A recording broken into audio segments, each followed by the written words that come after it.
Hello and welcome to another edition of the Mexican Soccer Show. I'm your host Cesar Hernandez, and oh man, it's a little bit of a painful show. So we were talking about this before we started recording.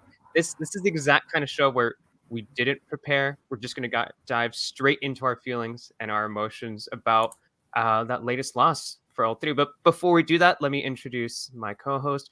We have Adriana, who I thought for sure was in Edmonton. The way she's dressed, but she's actually cold in Mexico City. Hi, Adriana. How are you? I know I should have said I was in Edmonton. No, I'm in Mexico City. I would have believed you. I'm just one of those people that is like usually cold anyway, like leaning towards cold. But it's particularly cold here, and yeah, I had to get like my hoodie out today and just like this scarf thingy. Yeah, so it's cold here. We just did the conversion because I had no idea what it was in Fahrenheit, so it's like 41 here Fahrenheit. So pretty damn cold for me. Although I bet the national team is probably wishing that they were only dealing with 40, 41, whatever. Yeah. This is summer weather for them right now. All right. We also have Amy Lopez. Amy, how are you? Are you cold? You don't look nearly as cold as Adriana. No, I'm not. Yeah. The only thing that's frozen my heart was this past weekend's performance, as I'm being in Cincinnati, which goes hand in hand. But it seems like a lot of people are also in the chat and agreeing with me. Giovanna, who's always with us, said the only thing I've known for the past 3 days is pain. So. Oh no! I mean, yeah. Then we've got Jay Carrasco out there who says "Fuera Tata." So it's already begun. It's already started. Also, I just want to point out, I'm going to blame Wiso because he's not here, so I can do whatever I want. The video that we usually put out that's 2 minutes long wasn't here. So that's why we started with the 30-second countdown that Adriana said is not helpful because it had snow or little I know, right? All right, well, let's just dive straight into it. I'll go with you, Adriana, first. Just your immediate reaction to the 2-0 loss for Mexico last week against the U.S. men's national team. It was just surreal at some point, just seeing the team struggle so much to actually like just get a single goal, let alone the victory. I was struggling to understand why it was so complicated, seeing as though the U.S. like a month ago was asking to just like get Berhalter away from the U.S. men's national team, and then all of a sudden there's this amazing team that's complicating things so much for Mexico, which was coming into the game without a single loss in the octagonal from CONCACAF. So it was a moment of when you're looking at the game, you're like, okay, so things are probably going to they're looking up. Right? Things have to be better probably in the second half, and then everything just went to, like, it was terrible. I'm struggling to understand what exactly went wrong as a group, because individually, I think we can all agree that several players are not in their best shape, right? I mean, I think I understand why Chaca Rodriguez is playing, but I really think he didn't have the best game possible. Yeah. I think that Gatito, we're now actually seeing him struggle after seeing several weeks now with Porto, where he's not being the best player that we know him from Porto. Raul Jimenez not being that decisive player that we've known as well, despite the fact that he's back with playing with Wolves. So it's all these things just adding up. Obviously, we have lots of criticism regarding why Luis Romo wasn't starting. And then we have some older players like Guardado, who you think could start, but probably couldn't stand the 90 minutes. So stuff like that is starting to accumulate. Obviously, we had a different center backs because of all the absences. And you had Moreno out, you had Montes out. And it just makes me wonder, why is it possible that we could be so fragile with despite all those things happening? Is it really that we don't have better subs to make up for those absences, or just players that are not at their best level right now? It's amazing that we're struggling so much to just have a single squad available, and that's as competitive to beat the U.S. I think it was possible. I don't think the U.S. was the best U.S. we've seen in years. Yeah. I obviously they did enough to get the victory, and they played pretty well. But still, it's the frustrating thing is that we struggled so much to actually have a decent squad, which we barely even saw in that game. Yeah, I mean, I 100% agree with you there, especially when you bring up the second half. Because I remember thinking the first half, I was like, you know what, for an away game, I'm not entirely angry. Like, I thought that it was fine. It was like barely passing. It was like a C-, and then things really did fall apart. in that second half from them. Even Tom in the group chat, I think he said something along the lines of like, this is the first time he really started to question, like what Tata was doing in that second half there too. But Amy, your thoughts, just because I don't know, that was a that was a rough one to watch. Yeah, no, I agree with Chicken Biscuit, great username by the way, Sentiment, who said, I expected a loss not to be thrown around like a rag doll. And I think that I didn't necessarily expect a loss. I mean, I traveled and I was there, with the press conferences and with the trainings and everything happening. And I think there was a general like wariness to this game, right? Just because of at this point it's 0-2. You haven't beat the US in the Nations League final, you didn't beat them in the Gold Cup final. There was something there. It's starting to become like a little rock in their shoe. When you go into this game, you are thinking, I would imagine it would be great to get a win, but it's just lingering there. And there was a lot of the sentiment around the other journalists, around the other reporters.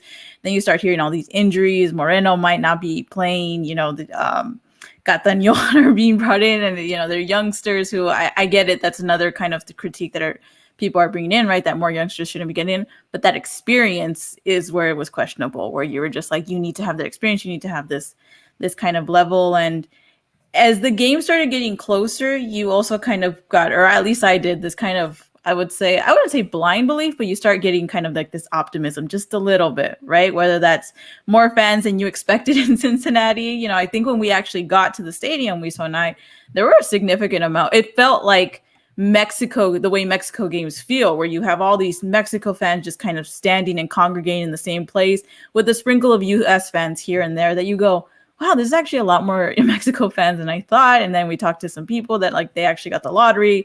Obviously, there's some people from PBA that paid an X amount, or you heard all these crazy stories of people paying their life savings to go to this game and stuff. But it does create this little sentiment that you're like, all right, people are showing up and are making this belief happen. You would like to think the team itself is also going to want to do that, especially because this qualifier, by all intents and purposes, is way more important, quote unquote, than the Nations League and the Gold Cup. So that all starts kind of like, stirring in you. First half, like you said, right? It wasn't amazing. There's clear chances that they don't capitalize on, that you would think off of these two breakaways on better terms or in better circumstances, Chucky and Raul should finish. Tecatito should finish that one when that cross comes out. You start looking at that and you're like, okay, at least they're not losing, or like at least nothing terrible is happening, because the U.S. wasn't playing at all. They also looked nervous. They also looked kind of weird. They were obviously, it's like you said, Cesar, right? It wasn't amazing, but both teams were distributing or losing distribution or not maintaining possession the way that they were supposed to. And then the U.S., something happened at halftime where the U.S. or Bill Halter must have been like, hey, let's get it going. And I don't know what Tata said at halftime, but it was not at all the same response from Mexico. And then sure enough, the U.S. just completely capitalized that, made a good switch or made a good change in the roster, and then got their first goal. And then that second one is just like a culmination of what they were talking about, right? It's not like they got beat like rag dolls, but it was like you're not clearing the ball. You're not doing anything. And Weston McKennie just completely capitalized on it. And I think too, like what stands out to me is that the people will talk about the fact that the U.S. has beat Mexico twice before that. But I think what I kind of held on to as a fan was thinking that, what, in both those games, and obviously I'm very biased, I thought Mexico were the better side than the U.S. Or at least you can see. You could even argue that, you're right, you're saying C-, but you could even argue that going into the first half, maybe like the first 20, 25 minutes of the first half too. You could kind of say they're playing better. Yeah. And then, but by the final whistle, by the time the game was over, it was just, it's unlike the beginning of the game and unlike the previous two games, I couldn't help but just, recognize that the U.S. were the better side and they had gotten the win, as opposed to Mexico losing the first two games, but me thinking, I thought they were doing better. I thought they had missed their chances. And this one, it was just, in a World Cup qualifier, in the most important of the three games, the U.S. not only got the win, but they were the better side. What do you think, Adriana? Yeah, definitely. I think that's what stings the most is when, obviously you don't like winning a game terribly, like playing terribly, but you still enjoy the fact that you won. It stings when you lose, knowing that you played better, like I think happened in both of those previous games. But this one was not only the fact that you didn't play well at all; it was that you were really just beaten in every single way possible. I mean, there was just nothing that you could say. Oh, I mean, this like only except for that, like that opportunity with Chucky. I think there was nothing else. That's what's most frustrating. Maybe not even the loss. It was just the way we lost. Yeah. That's most frustrating for me. And I was also looking into so many comments regarding how the U.S. and now Canada, seeing as though conditions tomorrow are going to be terrible, how these teams are really taking up the chance of making everything they can to make the rival team so uncomfortable. Yeah. And then I was looking at, like, thinking about the Azteca, and obviously, I mean, I don't think they could actually play anywhere but the Azteca. But usually when they did, conditions were a lot worse. I mean, in the sense that they would usually play like around 5 p.m. on a Friday when, pollution is terrible, people coming in, and they were more aggressive, I guess, rather than just making it to the stadium and supporting it like the team. But now usually when Mexico plays terribly, you'll even have fans booing them in their own stadium. So it's starting to make me think, like, what are we doing that's not making those conditions, like being that 12th player for the national team that supports them, that actually makes it difficult for other teams to really struggle making it to the Azteca? Canada got a draw. I mean, how are we going to avoid those kinds of things happening when you're supposed to win all games at home? I agree, but at the same time, I don't know. If we were to, a year from now, are we going to look back at this and talk about how it was a painful loss, it was a big defining moment, or I don't know, maybe I'm trying to be optimistic here.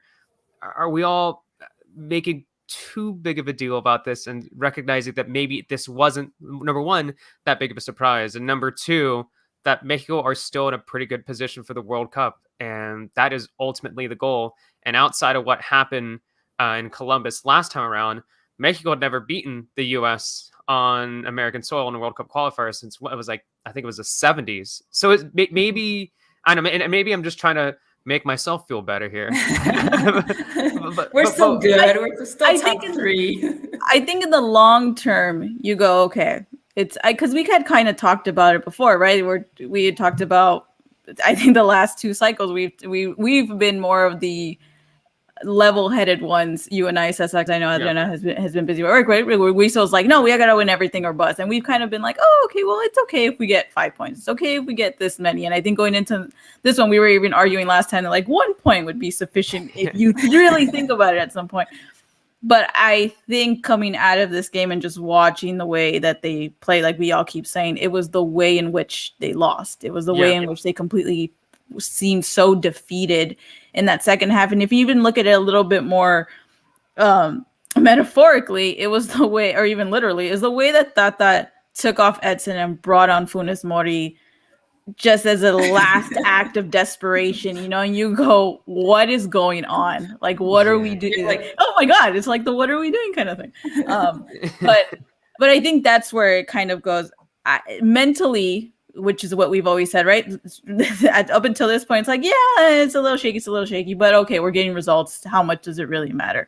And I think in the long term, maybe it doesn't matter that much depending on what happens, because the way it could work out tomorrow, if they lose against Canada and Panama ends up winning, they could very well hit that 4th place spot. And then you start going, okay, it's a very different than if they're in 2nd place right now, or if they're even in 3rd place, right? It's it creates a very different narrative at that point. But I think it does create this lingering thing for me mentally, where you go, okay, if you come out of this current 2-game cycle, you don't win anything, and you played the way you played against the U.S., and it doesn't change, or you don't show any fight in Canada, which I get, different circumstances. It's like negative 5,000 degrees. And so, right, so it's going to be an entirely different thing. So judging them is also going to be very different in those circumstances too. But I think it just goes to, let's see what happens tomorrow. Let's see how the team looks. I think there is this validity to being like extremely worried, even though theoretically when it comes to points, they're still in an okay position. There's one thing I actually I was going to say, there's one thing that I was playing like devil's advocate at some point. I was like thinking, maybe we really needed this to happen. I mean, sometimes I'm really disappointed in the way the national team has gone about bringing in future generations, new players, making sure you have like the best players available. We're not even going to go into the Chicharito topic or stuff like that, but sometimes like I'm looking at qualifiers from other places, and you see Gavi, 18-year-old coming on for Spain. There was another 18-year-old coming on for Romania, I think yesterday or today. Obviously you have Ricardo Pepi come on for the US. And then I look at Mexico and I'm like, are we doing something wrong? Or is this really the way to go about qualifiers? Is it because they're really bringing in like a younger player? Obviously Marcelo Flores, and they're mentioning this in the chat, has been the name that most people have brought up regarding younger players that should maybe get a chance at the senior national team. But sometimes you're thinking, no, if we bring them in, we're just going to ruin them. The pressure is going to be too much, and we're going to just ruin them. And this has happened time and time again with the national team, with players at Chivas. We've seen this happen, right? We're not really good going from the U20, U23 level to the senior team level. Something's just off usually. But then on the other hand, I saw looking at other teams, and I'm like, dude, I mean, why are some other teams so capable of bringing in younger players without them struggling as much? Because obviously it's a huge responsibility coming in as an 18-year-old and being a national, like senior national team player. But you don't see them struggle as much. You don't see them fail after making their debut or anything. So when I see something like this defeat against the US, sometimes I think it could be a wake-up call that we need just in time to make sure that we're making everything possible, not only for the next World Cup, but for the 2026 process, making sure that we're actually making everything available for all those U20s and U23s. Because when we look back, we're like, oh yeah, we've been world champions for the U17 twice, and we won a gold medal with the U23 team. We're doing okay. And I'm like, I don't really think we're doing that well, to be honest. I mean, we haven't won, like the 2011 was the U17, and then we won 2012, the London Olympics. And then what have we done after that on the youth level, right? So sometimes I look at these results and I'm like, maybe that's what we needed to actually make sure that we're doing everything possible to build a really competitive senior national team. Well, just wait until Marky Flowers wins the Revelations Cup. Just wait. No. They play the US tomorrow, by the way. We have a comment from Fabian Moreno that says the issue is that it seems like other teams in the region, Canada, the US, are on an upward trajectory while we are going downhill. I mean, what do you guys? I just put it on because it was kind of flat. I think maybe not downhill, but just flat. I think that's a good way of putting it. Is that it feels very, very flat. It feels like you do see exciting stuff happening in the American soccer world. You do see exciting stuff happening in the Canadian soccer world. I mean, you look at some of those young players, and it's not just Alphonso Davies. I mean, you look at an option like a Jonathan David. You look at a Tajon Buchanan. And it's pretty exciting, for that side. And to bring up the age question as well that Adriana was bringing up. Mexico's starting 11 average age was 29.0, and the US's was 23.6. So that in itself already says plenty. And especially when you consider that for Mexico, when you have someone young like Johan Vasquez, he probably wouldn't have been in the roster were it not for a few injuries either. It could have easily been Moreno and Cata. It could have easily been Moreno or Araujo if everyone was fit and no one was suspended, and then that average age of that starting 11 would have gone up even more. So yeah, it is an issue that Mexico needs to confront, and if we want to take off our, I don't know, what do we say, our little level-headed hats right here, and if we want to be, and just for the sake of not being level-headed, if we continue to see issues tomorrow, and let's say Mexico, let's say it's a pretty embarrassing 2-0, 3-0 defeat. Is it ridiculous to say that Tata is his job on the line? I guess if we're what do you think, Adriana? Is his job on the line tomorrow? And before you say that, just want to give a quick shout out to S27 who said, I'm not going to say the first part because I don't know where we're rated in terms of streams, but it says this live stream is more honest than most pro-Mexico commentators. So before we take off our level-headed hat, I just want to say we actually got a quick little shout out. So thank you, S27. But go ahead, Adriana. You're going to answer. I don't think his job is on the line just because I don't really think there's who's going to take the job right now? I was taking off my level-headed hat. I was taking because that's. I heard. Look, it was fresh in. That's what people were talking about. We were surrounded. We were surrounded by Mexico fans left and right. There was also only one IHOP, which, by the way, is in Kentucky. As a West Coaster, I find the East Coast so fascinating because apparently you just cross the bridge and you're in Kentucky. You're like an entirely different state, and that was the only IHOP open. at like 1 o'clock in the morning after all the coverage and everything. So we were surrounded by other Mexico fans, and everybody's like, "That's it, fuera Tata, I'm sick of this, blah blah blah." And we're like, "Okay, who do you bring on?" And of course, you start. First of all, you start with Piojo. You start with you start saying, "Let's bring on Tuca." First of all, like before we actually give like all Mexican fans, myself included, any like any possibility of deciding the Mexican national team's future, these are the same fans that every single weekend had fuera like Piojo trending on Twitter, even if Tigres won. So, yeah, sometimes we just have to like look back and be like, okay, let's just take a like deep breath of fresh air before we actually decide someone's fate. But truth be told, I do think like if they lose tomorrow and somehow end up fourth, it's going to be a terrible way to end the year because, we do have that friendly in December that somehow is happening one day before Liga MX finals. Which only benefits, honestly, only benefits if you see this, what everybody keeps talking about, an actual, I'm losing the word, but if you actually bring on youth players for that game, you're not bringing on, you're not going to bring, World Cup players or there's no way. Like half of them are going to be on vacation anyway. Yeah, unless you actually use. Yeah, unless you actually use that match to your advantage and you're like, hey, let's show some of youth players, bring Julian Araujo for that one, then it becomes an actual game worth watching. But aside from that, exactly what Adriana's saying. I don't know why. I just think it's going to be the worst way to end the year just because of the amount of pressure, not only that's going to get, but every single national team player looking into Liguilla. And you have some teams that are doing really poorly. I mean, you have Pumas not making it through. You have Chivas struggling in repechaje. You have Cruz Azul fighting Monterrey in repechaje.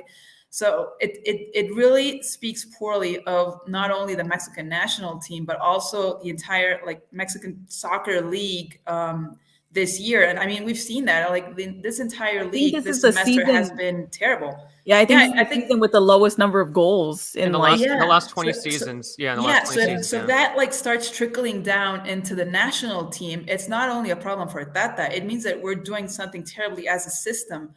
And I don't think that's something you can just correct by bringing in another coach halfway through the octagonal, which I really don't think will happen. I really do think Tata's going to make it through the World Cup. I don't think Mexico's going to be out of the World Cup. Period. Yeah. But despite however they make it through, they're not going to change that 6 months or 8 months before the World Cup, whatever happens tomorrow.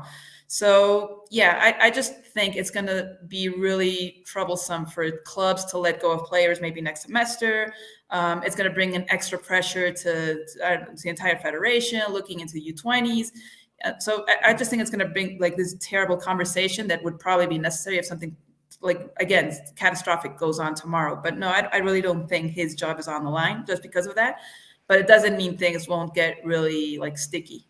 Yeah, we got another comment saying, I think Jimmy Lozano would be a perfect coach for Mexico. He's worked with young players before. Again, I get it. It's very easy to just throw a name out there and be like, oh, he can fix everything or everything can be solved. I know people like to throw Piojo as an example, but that was such an anomaly. 2014 was just such a crazy spectacle of a thing that I get it. I do understand people's, again, the way that they play, the way that it's working. Even at the press conference, everything that Tata was saying wasn't necessarily okay, he's admitting that he's made a mistake. I mean, you're not going to go out there and be like, yeah, I screwed up, right? But you're there was a certain level to his answers. I was like, okay, well, this doesn't make me feel any better, and I do understand that for him, there probably is an importance to these matches against the U.S., but he's looking at it the long term, where Adriana is saying, as of right now, I don't see them not qualifying. Maybe they're not playing to the style that we want them to play, or, being super flashy when it comes to how they execute their wins or their victories. But I don't, like he said, right, this U.S. match hurts, but it hurts because this is a World Cup qualifier that we lost, not so much because of the U.S.-Mexico rivalry. So I get that, I get those feelings, I get those sentiments when it comes to, how he's doing. I mean, they had a glass. So they had this very clear glass thing where fans that were in the suite level could see the press conference, and Mexico fans were not being very nice, to say the least. so kind of like an LAFC there. Yes.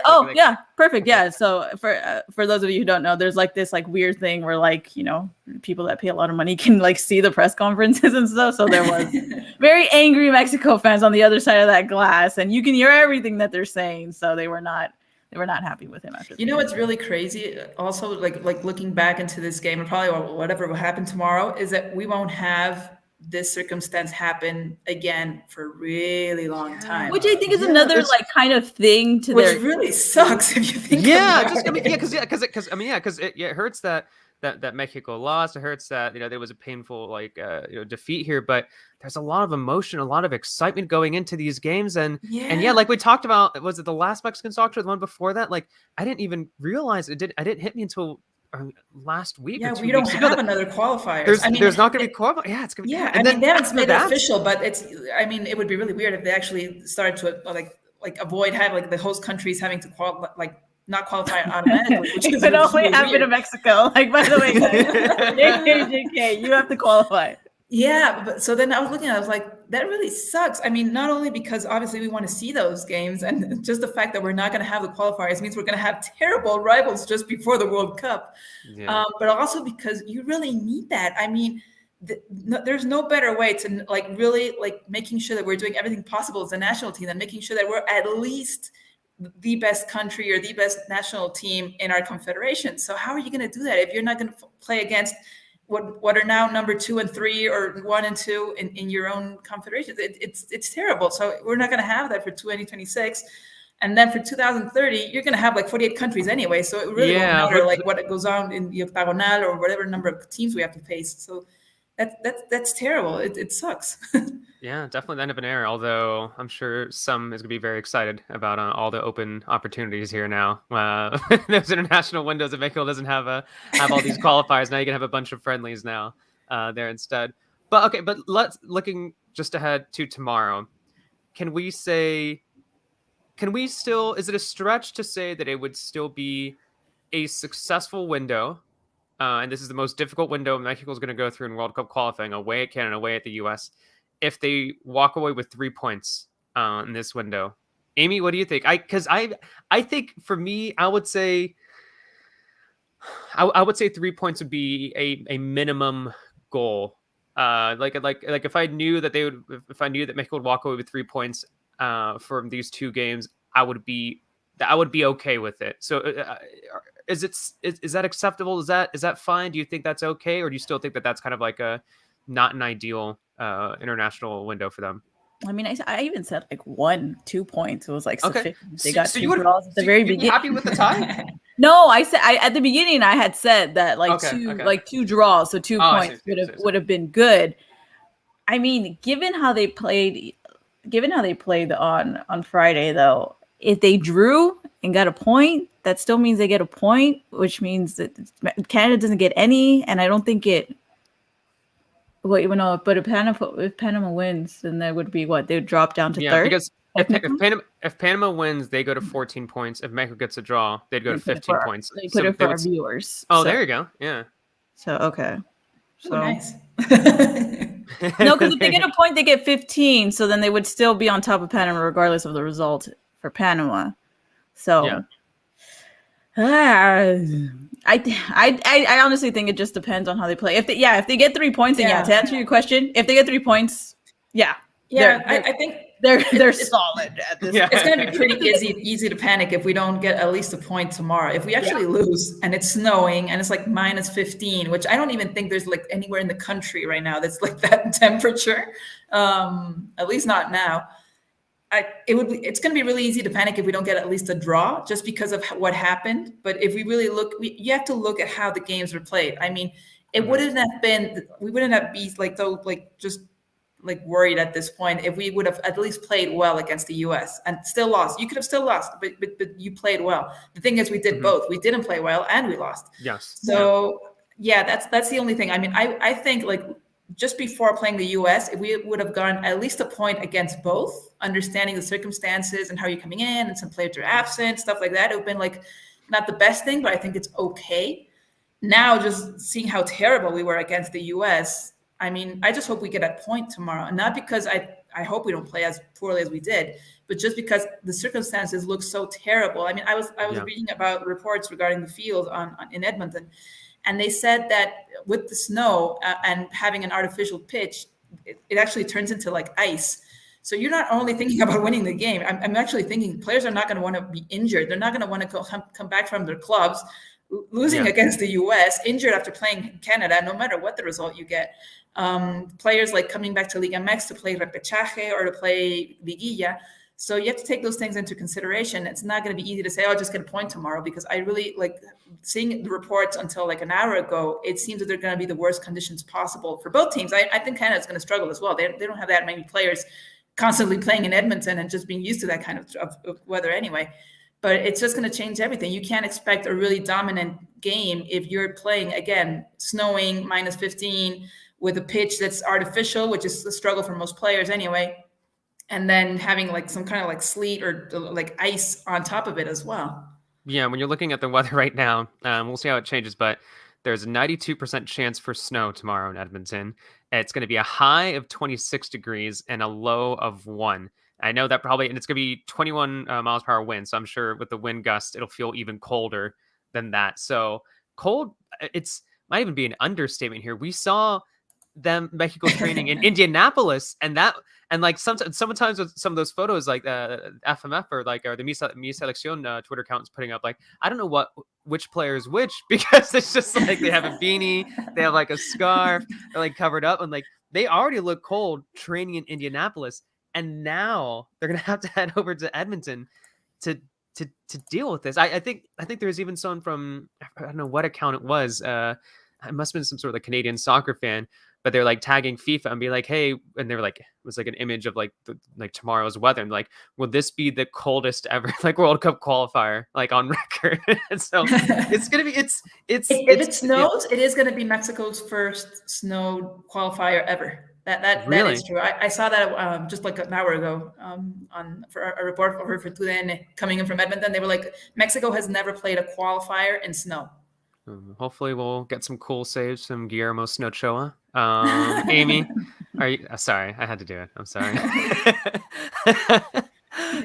I need to add it to production. We need to have like a sound every time. Yeah, every time Cesar does one of those. We'll figure it out.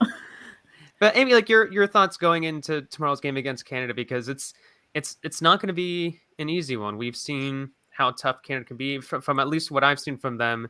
Defensively, they look pretty solid. They look pretty physical defensively. They look pretty organized defensively. And this is a team that's only allowed 4 goals in 7 games. Mexico's allowed 5 in their 7 games. So Canada's defense has been better than Mexico so far. What are your thoughts tomorrow, Amy? I think aside, and I say aside very lightly, because obviously the weather conditions are going to be a ginormous factor in this game, without a doubt, for both teams, like everybody's saying. I think somebody actually replied back to Wiso while he was tweeting today that was like, yeah, no, this is going to definitely affect the Canadian players too, so it's just, we'll see how this game rolls out. But I think another important thing that we're kind of all alluding to is that mental obstacle that's going to possibly hinder Mexico, but also I think Herdman was said today, or maybe it was yesterday, a quote where he's like, yeah, we're not necessarily scared of them anymore, and we won't necessarily be that scared of them on our home field here in Canada. So I think that is a huge component of this too. Maybe it's not the US, rocking your shoe, but if Canada, who's a top team, is going to go into this and knows that they can draw against Mexico, or maybe possibly even beat them at this point, I think that's going to be hard. It's going to be hard when you look at, as we keep saying, just the way that they play. I mean, I don't think I had seen, and correct me if I'm wrong, Ochoa had to basically tweet, post something saying sorry to the fans, we didn't play to the way that we were supposed to and everything. I don't think I'd seen that from a Mexican player, unless I can't remember, but I felt like they understood what that performance, how it was portrayed to everybody that was watching them. And I feel like that might be a huge mental hurdle for them going into this. That was really great from him, because I think another one of the many criticisms we've had these couple of days is the lack of leadership in the team, right? I mean, people keep saying that why did he talk before the match, which by the way, I feel like it was taken way out of context. I don't mind them doing that. I really appreciate because Mexican players, and this happens a lot when you're looking at qualifiers all over the world and you're hearing press conferences and stuff like that. Mexican players aren't really the most open players when it comes to press conferences and interviews. They're really, really they're timid. They don't want to screw up. They really don't want to say anything that'll get them into trouble, which I really, as a media member, I really wish that would change a lot. And they would actually teach players how they can be open about their Adriana opinions. needs her quote, guys. Come on, start talking. No, but you can say something interesting without screwing up, you know? True. So, Yeah, but true. I really appreciate it when they come out and they start saying something like Ochoa, that he said, the U.S. is the mirror that, like, Mexico is the mirror the U.S. wants to look on. And I was like, yeah, I mean, that's good. I appreciate you doing that before a U.S.-Mexico game. We need that to just make sure that the rivalry is still there, despite whatever circumstances both teams come in. So I really like it when they do that. And you do need that antagonistic point of view at some point. Because otherwise it's just a game that's played on the field and not off the field, and you're just looking into it like the week before and you're like, oh, nothing's happening, nobody's talking, nobody dares to say anything because they don't want to screw up. So I really appreciate when that comes up. And when he posted that after the game, I was like, I really think the team has lacked a really strong leadership position. I think they have leadership positions. I just don't think they're as strong as we've seen before, when you had a Rafa Marquez, when you had a Cuauhtemoc Blanco, players like that. So I appreciated Ochoa coming in and just saying something on behalf of the team. I do still think that they need someone even stronger sometimes to speak up, because you usually look at the team and you're like, oh, but they have Ochoa, they have Guardado. I don't know. Rafa Marquez even said that he was thinking that Edson could step up and be that leadership position as well. So yeah, sometimes we need that, right? But now my question is, and this is open-ended because I don't know the answer to it. Like, I'm really thinking, like, who has been that player, like, in the past? Because I feel like, and again, correct me if I'm wrong, because this is totally just my opinion. I feel like a lot of the leaders that Mexico has had have been players that do show it on the field. Like, I don't know. I don't remember Rafa Marquez being, I mean, I could be wrong. I could be completely wrong. I definitely think Rafa did, or maybe even like, was he like a huge, like trash talker in that sense? I just feel like he was we could say on the field he was definitely on the field, right? But I feel like outside antics, like maybe not so much. Which is interesting though, because like Cuauhtemoc Blanco was again another huge talker on the field, but it was like, but then he had other players to like kind of support him in that sense. Like, I can't think of.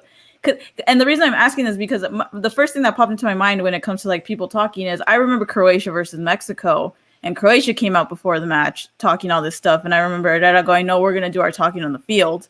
And then they went out and had that performance that they did. And then Ochoa didn't really say anything, but he obviously had this you know, kind of like swagger to him during the game, where it was like, you knew what he was saying without saying anything, kind of thing. I feel like that's like the Mexico players that I've seen in my recent times. Which is interesting because, you know, one of the conversations we're having earlier is just like, oh, it's an older team. There's an older team. It's an older team. A lot of veterans.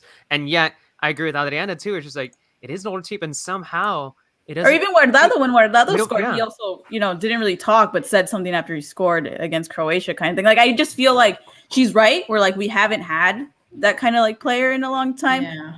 You know, but I remember. I also can't remember somebody that was like constantly blabbering before.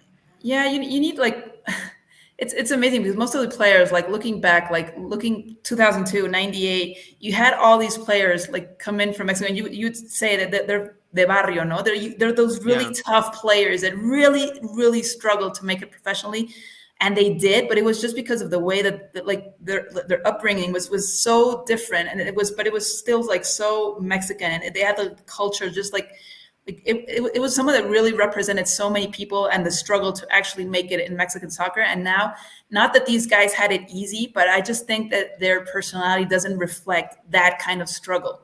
I think that's why you need like Cuauhtemoc. Yeah, because even like I can agree with that. Yeah, I can see that too. I don't think it's just a Mexican thing though. I think it's just soccer in general now. Like, you don't have.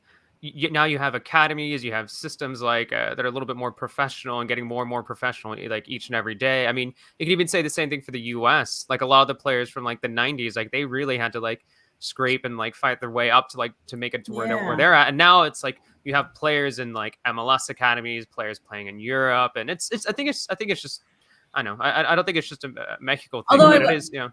I mean, I will say that I kind of agree with that sentiment, because my dad and I were talking when I finally got home, and I said, even though Edson's possession was a little off too, and there were like, you know, these moments where you weren't sure where he was, you know, what he was doing, I felt like he was probably one of the stronger players up until he got subbed out. And kind of to the point Adriana is making, he did seem to be that player that was kind of like going toe to toe when it kind of got a little scrappy here and there, which, you know, in theory you would want to see from a leader, but would I put him at that leadership position right now? You know, I don't necessarily see it. Like, I don't. Another player I would think about it, like, remember, like Sina. Whenever Sina, like he was like in the national team a little short period, but like whenever you saw him on the field, where for Toluca, for instance, he had that personality, and it wasn't really he was aggressive, because I was thinking of Sambuesa even, like, but that's a player that's constantly seeking trouble, right? But someone that just makes their voice heard on the pitch without having to go to just be like speaking trash to the referee or stuff like to the other team. But someone that knows when they have to speak up and what to say, that's the kind of player I think we're still lacking. Well, it doesn't matter. Maybe that player will be Shaka tomorrow, because in the chat, Jay Carrasco is saying Shaka hat trick tomorrow. What are the odds? What are the odds of that happening? 1%? Less than that? 2%? I really expect just about anybody to score tomorrow. All right. Well, Amy, for you, you're Tata. You're looking at the 11. What do you change tomorrow? Who do you want stepping in? Who do you want stepping out? Do you keep, or is there a certain player that immediately comes by and you're like, no, that'd be the first player that I would take out from the 11? I mean, again, weather is going to be a huge factor into this game. So, I mean, there does warrant an idea of Gallardo or Chaka possibly not playing in this game. Jorge Sanchez did do pretty well last time around, but can he do the same? Can he do it on a very cold night in Edmonton again? So I don't know, because I feel like that is a huge part in this too, right? Can you trust some of these players to perform in the cold? And, you know, can it be a younger player over Chaka? Can it be somebody over Gallardo that hasn't played together or something? I don't know. That's why I don't have his job. Can we say maybe Orbelin? Is it time for him? There was a nice little photo of from the Mi Selección account, where like he's heading up to the plane, he's like all smiles and like waving to the camera. I'm like, maybe there's something he knows that we don't know, and that maybe he'll be in the 11 tomorrow. Because I think I would personally put him in over Tecatito, have Chucky on the right wing, and then you have Orbelin on the left. I think. I think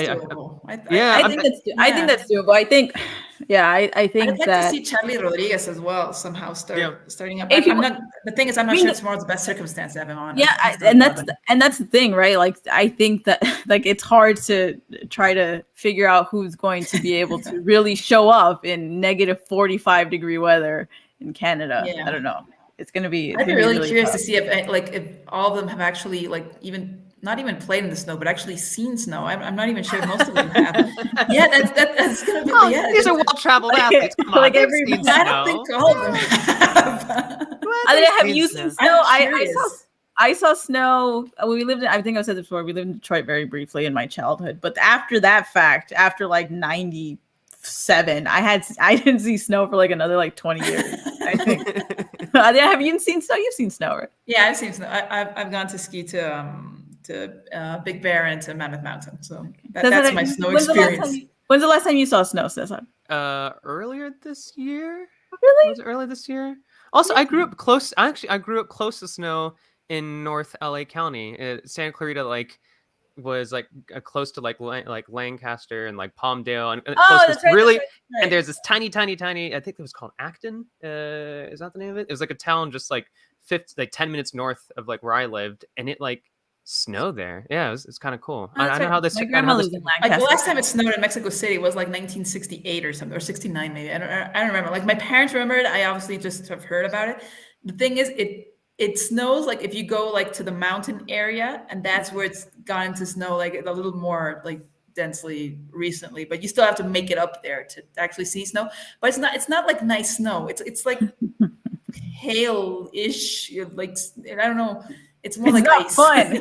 It's definitely not fun. I mean, you'll see people try to make a snowman. You're like, no, dude, that's not. No.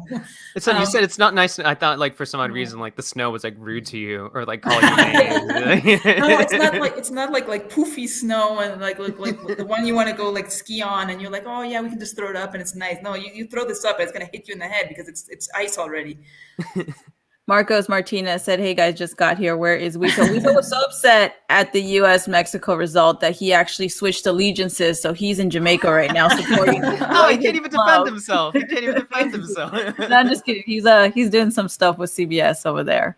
Reluctant. I'm just kidding. I can't say that. Yes, he's very excited to be over there, but he's doing some production work. So he's currently in Jamaica. I don't know, relaxing or something. He'll be in the group chat tomorrow asking us how the game's going. Like nobody tell him. No, nobody tell him. Ignore him. All right, so let him suffer in silence. Let's what do you guys think about Herrera? I was not convinced by Herrera this past game. Yeah. It's the thing again. You're seeing all these players come in without having their best seasons, and I think the same goes for Herrera. He's like the fourth sub at Atletico right now. I mean, I really would be eager to leave if that doesn't improve, like following semester. Just to be honest, because I don't see him getting any like valuable playing time. Like Tecatito is off, Herrera is off, Raul Jimenez is just coming on from like a year-long injury, so I really understand why he's not like 100%. Romo is doing decent in Cruz Azul, but if you look at Cruz Azul, they're playing repechaje, so it maybe just speaks a little bit more about that circumstance. I mean, looking at defense, the thing is just like having players absent, because I really have no problem with Moreno and Montes sharing like that center back positions. Yeah. But I mean, now that they're not there, that's when you look and you're like, now what? I mean, I really think Johan Vázquez is pretty good, but I don't think Johan is terrible. I just I didn't think Johan was awful either. I think luckily good. I'm eager to see what he does, but he's in tough shape yet. You just need to give him more time to adjust and everything. But still, I mean, you see all these things add up, and you're like, well, I understand maybe why we're struggling as a team when you have like 6+ players not in their best form or just having that particular circumstance where they've not had regular playing minutes. Yeah, no, but and I think with the Herrera situation, I mean, I think if it were a younger player, if it was, let's say like a Diego Lainez, you'd be like, oh, cool. Like he's not he's developing his talents. He's getting like better, but like Herrera, know that this is a veteran now and he needs to be getting minutes week in and week out. And yeah, he's not a starter for Atleti. Tecatito, he has this situation behind the scenes with Porto. It's clear that he doesn't want to be there anymore. They're moving on past him, and they're probably gonna like, I don't know if it'll be this winter or next summer that he's gonna head out, but he's not getting minutes either. So it is problematic for all three. But the very least, at least Araujo will be back in defense tomorrow. You assume that he'll be back after being suspended. So that's at the very least that's good news, right? We should feel a little bit more confident, or are we still? Yeah, I think I see many people in the chat like just asking about Arteaga. I think we're all kind of amazed that he wasn't even called up. So I mean, you have Lainez off. I mean, I understand why Lainez isn't there, but you look at Arteaga and you're like, I'm not entirely sure why he's not even being considered. So maybe something there. Yeah, it's probably something undisclosed. Yeah. One of those icky circumstances it somehow happens in the national team. Chicharito-esque situation. I think we're all suspicious about that. Well, Chicharito's the bar. I would say Arteaga's probably like over here. But what are our predictions for? I mean, we got about like 10 minutes left, so I think they're going to get these predictions somehow. You think it's going to be a draw? I wouldn't be amazed. I think it's going to be like. I think everything freezes over and it's 0-0. Like literally, like the clock stops at like 57 minutes, and the rest just like, let's just go home. I think Mexico gets the win here. I think that what a positive man. I think there's just, I don't know, the pressures on Tata. This kind of maybe a silver lining about losing to the U.S. is that now Mexico has to really, really make an impact here. Tata has to make an impact here. So I think that Mexico's going to go out and push and get this win. And also, I know with Canada they're good. I think they should be. Oh, it is going to be an orange. About that, the ball has to be orange. Canada's a fantastic side. You could easily say that they're worthy of being a team that should qualify for the World Cup. Yeah. But I don't know. Like it's not as if they're winning all their World Cup qualifying matches. Most of them have been draws so far. They definitely have pace. You see that with some obvious players, but I don't know. I think man for man, Mexico's still better. I think Raul Jimenez. I feel like he This might actually work in his favor. He lives in England, so I mean, yeah, it's not, right, yeah. he's not in subterranean, he's not Arctic level, weather over there. But it might feel like home, kind of, in a sense. I like a chicken biscuit saying Cesar with the chaotic optimism. Always, it's always the chaotic optimism. Someone has to predict a win for them. So I'll say that they're going to get the win here. I think it's going to be a close match. I think it's going to be a very tight match. But I don't know. I think this is a little moment of redemption for them. How would you feel though? Let's go to Marco Meyer. I think I already talked about this, but I don't think you guys had a chance to end. How would you feel if we end this window 4th in the octagonal? Because it's a real possibility. Oh man, it's gonna be a long winter. Who do we start up next year with against? Like, is it Jamaica? They start with Jamaica. Yes. We are away Jamaica, yeah. And then we got the 2 closed door games because Oh yeah, we have that happening. Yeah. That would just be like. I really don't have like any problem. I know we're gonna make it to the World Cup. It's just how we make it that's gonna make it either a really enjoyable process or a really terrible one. I think seasonal depression would take a whole like next semester. If Mexico does not come out of this with some points. Yeah, that's gonna be. I mean, imagine like the circumstances. You're coming off like 2 away games, terribly played against the U.S. We'll see what happens tomorrow. If you were 4th place playing against Jamaica, the pressure.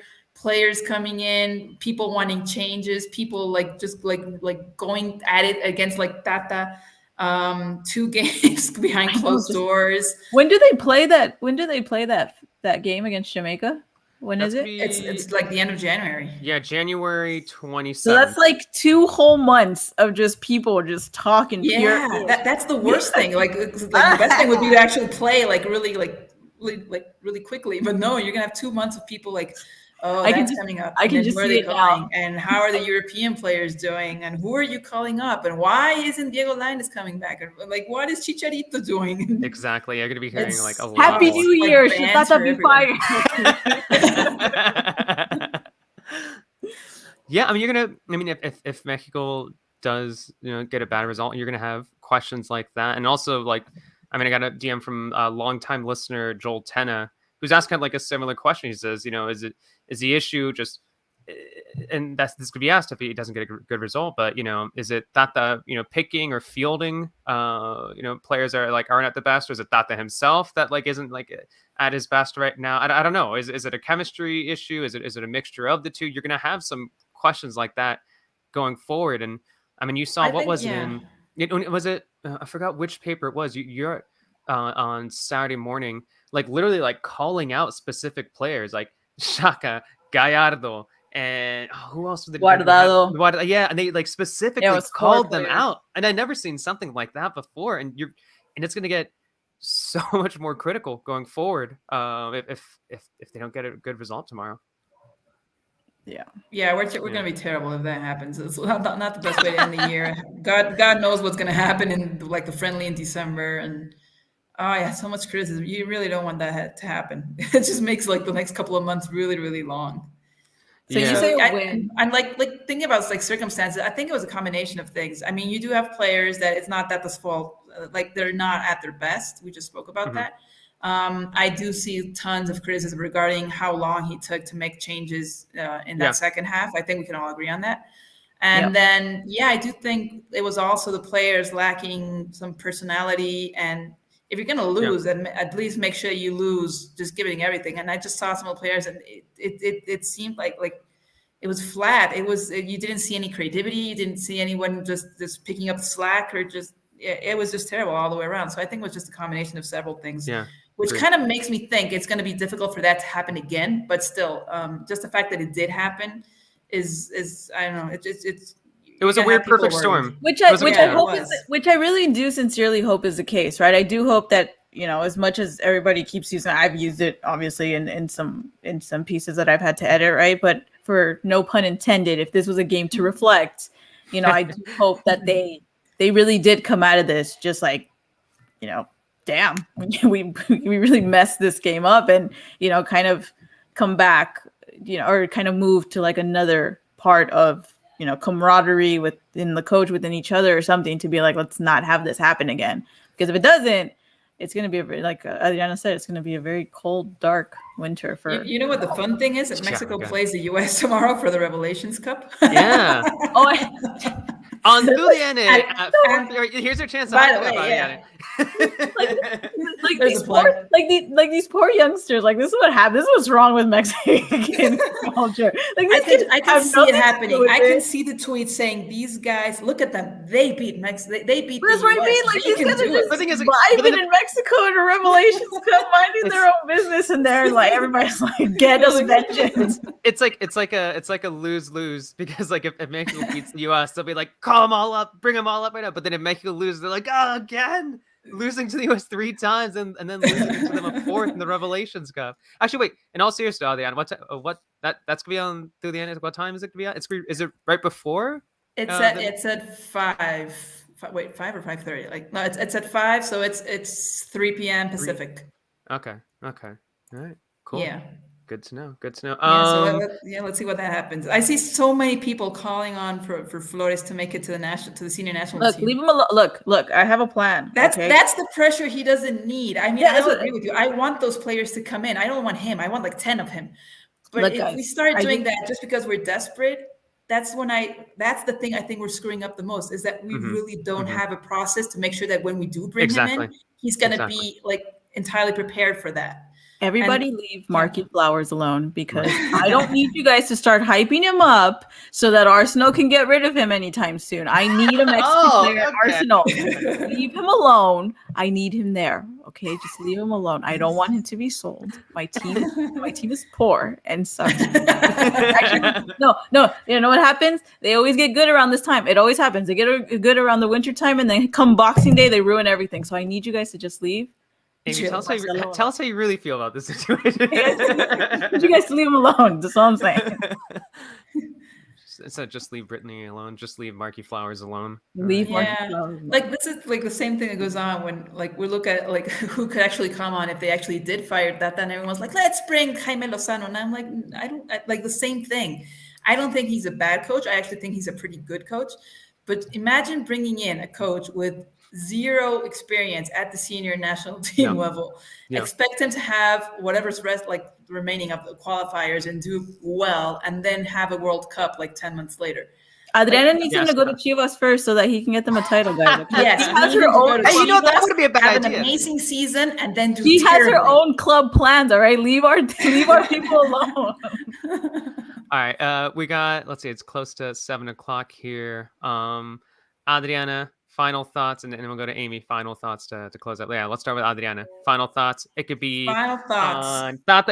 This has been therapeutic. There you go. But I really do hope that something good, I don't know how, but something good comes out of that terrible loss. Whether it's just a change in mentality, whether it's a really big wake-up call regarding the entire structure in the federation, or if it's just as small as knowing like what players have to play tomorrow. So so let's hope hopefully we'll have a great Christmas with whatever goes on tomorrow, and think it's going to be really decent couple of months before the following game.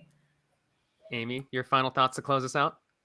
One and done. Like, just get the draw at this point. Okay? Warm up our hearts just a little bit in this cold time, and just not lose. I don't want you to play to not lose, but I don't want you. I just need something good in my life after watching that on Friday. I had never been, in a very personal note, I had never been to that kind of environment myself either. So it was like, all of it was just a bad time. I did not have a good time. I mean, I had fun with like WISO and, the PBA folks, some of the Mexico fans, but at the end of it, no, I was very sad. So I would like to not be sad tomorrow. That's okay. Shaka's going to get that hat trick. You heard it here first. All right. Thanks, everybody. We'll see how Mexico play tomorrow. And hopefully we'll have a much more fun and optimistic Mexican soccer show next week. All right, I'll see you guys later. We have some stuff coming up for the Liga MX too. So Yeah. just keep an eye out on that. Yes, keep an eye on that. Thank you, And I mean, I can't even tell the people how many people I can thank right now, just because there's so many who'd be taking part. It's something A lot of people exciting. need to vent tonight. Good for you. I'm glad you joined us. I mean, I wish circumstances were better, but it's a fun time. But yeah, we got something exciting coming up for the Liga MX Plus. Have they even announced the repechaje dates yet? I thought they would. Did. Oh, when did they just now? No, they No, Oh, we've been waiting for How it dare all you? day Adriana's our long. friend. It's She has the deeds. She knows she needs them. Yeah, that's true. Yeah. We'll talk after the show. Anyways, I guess I don't know why I keep talking. I was supposed to wrap it up. That's it for us. We'll see you all next week, and yeah, we'll see how Mexico does tomorrow.